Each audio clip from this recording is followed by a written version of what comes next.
মধ্যপ্রাচ্যে নাটকীয়ভাবে বদলে যাচ্ছে যুদ্ধের সমীকরণ। নতুন নতুন ফ্রন্টে যুদ্ধের প্রস্তুতি নিচ্ছে বিভিন্ন পক্ষ। তেল সমৃদ্ধ সৌদি আরবকে রীতিমতো ঘোল খাইয়ে ছেড়েছে তেহরান। দেশের সবগুলো তেল ক্ষেত্রেই হামলা চালিয়ে উজাড় করে দিয়েছে ইরান। সেই সূত্রে এসেছে চাঞ্চল্যকর তথ্য।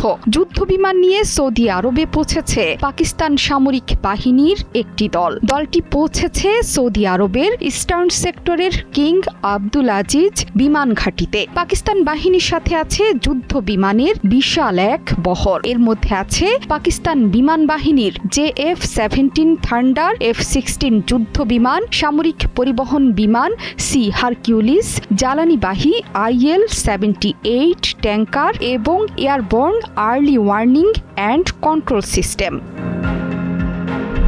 বিবৃতিতে সৌদি প্রতিরক্ষা মন্ত্রণালয় বলছে, ভ্রাতৃপ্রতিম দুই দেশের মধ্যে কৌশলগত পারস্পরিক প্রতিরক্ষা চুক্তির অংশ হিসেবে পাকিস্তানের সামরিক বাহিনীর একটি দল সৌদি আরবের ইস্টার্ন সেক্টরের কিং আব্দুল আজিজ বিমান ঘাঁটিতে পৌঁছেছে। পাকিস্তানি সামরিক বাহিনীর সেই দলের সঙ্গে আছে যুদ্ধ বিমান এবং সহায়ক বিমান। দুই দেশের সশস্ত্র বাহিনীর মধ্যে যৌথ সামরিক সমন্বয় বাড়াতে এবং অপারেশনাল কার্যক্রম শুরুর প্রস্তুতির মান আরও উন্নত করাই এই সফরের লক্ষ্য।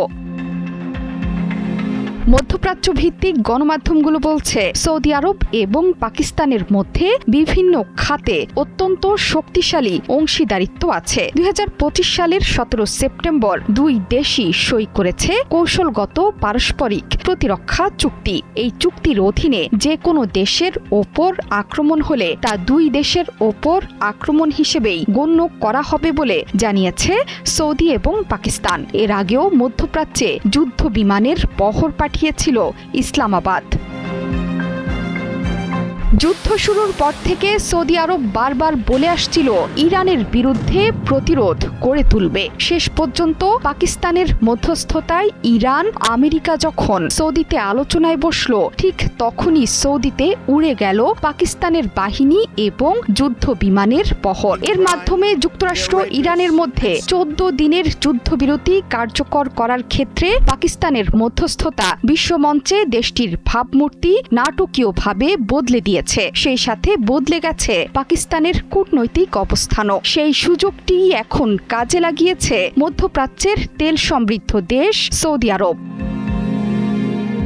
জোহরা চৌধুরী, সেতু 71।